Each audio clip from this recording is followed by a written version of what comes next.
semua, semoga Anda selalu sehat dan tetap semangat, itu doa kami untuk Anda semua. Karena dengan rasa sedih yang sangat mendalam, kami ingin menyampaikan duka cita juga. Karena banyak sekali orang-orang sudah stres. Kemarin di Bandung ada seorang dia semacam koordinatornya ya, dia asosiasi kafe dan restoran di Bandung yang melakukan unjuk rasa secara dramatis, mencoba melakukan percobaan bunuh diri di depan kantor wali kota. Saya betul-betul terenyuh apalagi mendengar suara rekaman dia ketika tadinya dia masukkan sebagai pesan terakhirnya. Ya, itu situasi umum kita adalah yang keguncangan batin sebetulnya, karena membayangkan masa depan itu, membayangkan kafe-kafe tidak punya penghasilan, dan itu keluarga-keluarga kecil yang pegawainya juga nunggu tips dari pengunjung itu. Jadi kejengkelan itu akhirnya berubah menjadi keputusasaan, dan orang mau marah dia nggak tahu gimana cara marahnya gitu, karena seolah-olah diberi harapan terus menerus.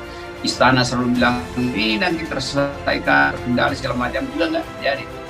Jadi ekspresinya meledak di jalan dalam upaya untuk bunuh diri itu.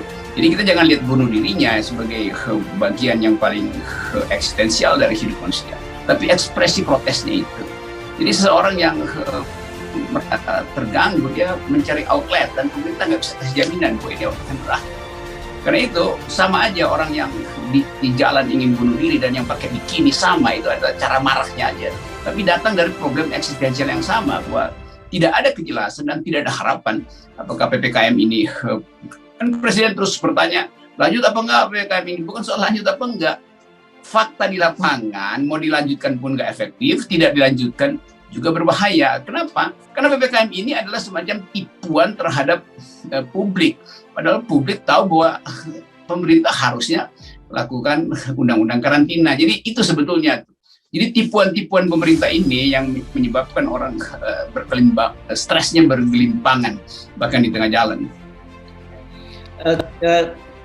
Saya atau kami tentu tidak ingin mengadili, tapi kami tentu juga mengingatkan bahwa cara-cara semacam tadi itu, bunuh diri itu tentu sangat disayangkan ya, dan saya ingin menyampaikan kepada teman-teman semua, tentu jangan sampai mengambil langkah-langkah semacam itu, karena juga Anda mungkin merasa itu menyelesaikan persoalan Anda di dunia, tapi ada keluarga-keluarga Anda yang ditinggalkan, ada anak-anak dan sebagainya, yang ada istri, yang saya kira mesti berpikir panjang dalam situasi begini. Percayalah, selalu kita mengingatkan bahwa di ujung terowongan itu ada lilin, ada cahaya ya, Bung Rocky.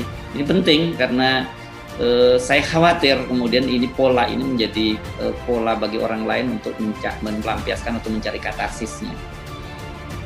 Ya, saya juga ingin menguatkan terutama mereka yang betul-betul terdampak secara ekonomi, karena ini soal basic needs itu, bahwa kehidupan itu tentu tidak berhenti di dalam keputusasaan.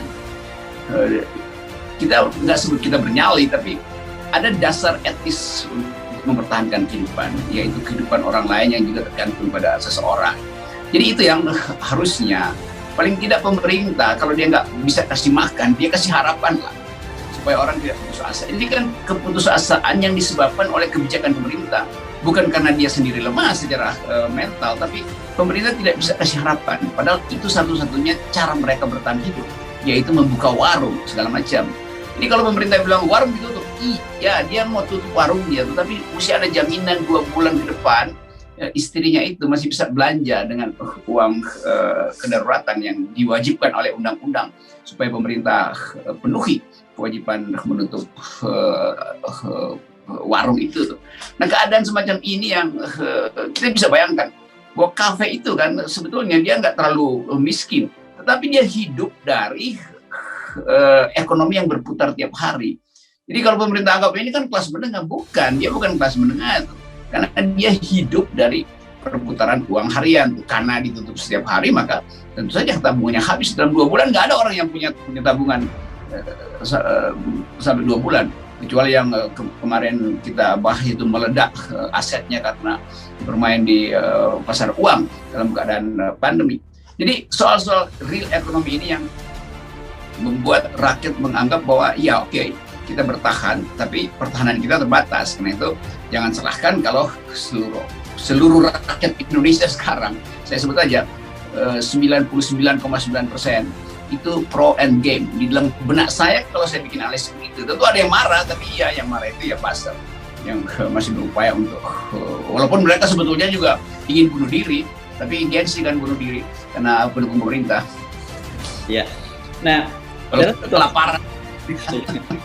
Dalam situasi ini saya ingin mengetuk hati Pak Jokowi dan juga para pendukung Pak Jokowi. Karena beberapa waktu yang lalu saya menyinggung soal Khalifah Umar bin Khattab. Ini kan para pendukung Pak Jokowi sering sekali menyamakan bahwa Pak Jokowi itu seperti Khalifah Umar bin Khattab. Tunjukkan bahwa kalau betul memang Pak Jokowi itu seperti Khalifah Umar bin Khattab, dia yang menyatakan bahwa kalau ada keledai di Baghdad, itu Baghdad itu sekarang Irak ya, dan kemudian Khalifah Umar bin Khattab itu dia ada di Madinah di Arab itu, ada keledai yang terprosok kakinya karena jalan buruk, itu yang berdosa adalah Umar bin Khattab. Nah sekarang bukan keledai Pak Jokowi yang terprosok, ini ada warga Anda yang ingin mengakhiri hidupnya karena mereka frustasi dengan situasi. Itu tanggung jawab Anda sebagai pemimpin. Ini saya ingin menyampaikan itu pada Pak Jokowi, Bro. Ya, kita harus tegaskan itu sebagai hak publik untuk hidup, hak rakyat untuk hidup. Dan mereka ingin hidup berdasarkan jaminan konstitusi. Lebih dari itu, berdasarkan jaminan dari presiden sendiri bahwa dia akan mensejahterakan rakyat, dia akan memimpin langsung penanganan COVID ini supaya cepat teratasi. Dan itu dia nggak lakukan. Jadi Presiden Jokowi ini mengabaikan perintah etis dari konstitusi. Mungkin terlalu berat bagi dia untuk mengikuti jalan etika dari Umar bin Khattab. Tapi karena dia dipilih oleh umat juga Pak Jokowi, karena umat menggantungkan harapan bukan sekedar pada kepemimpinan politik, tapi kepemimpinan moral. Nah moral itu yang nggak ada di sana. Orang yang ganti-ganti kebijakan kan nggak ada prinsip di dalam hidupnya itu sebagai pemimpin. Karena dia mau lihat keuntungannya apa itu. Sekedar dapat promosi atau pujian. Jadi semua orang sekarang ingin yang menghimbau sebetulnya pada presiden. Tapi kita tahu ini presiden yang bahkan oleh kalangannya sendiri nggak dianggap lagi. Ibu Mega sebetulnya nggak anggap lagi presiden itu. Karena Ibu Mega pasti melihat penderitaan di bawah. Kita memang tahu Ibu Mega sering kali punya cara memimpin yang agak feodalistis. Tetapi dalam keadaan pandemi begini, Ibu Mega itu perempuan yang tahu bahwa rakyatnya lagi menderita. Dengan oposisi lah, rakyatnya sendiri, PDIP itu kan bergelimpangan semua karena yang disebut di dalam statistik sebagai masyarakat bawah yang terdampak paling besar adalah masyarakat PDIP itu.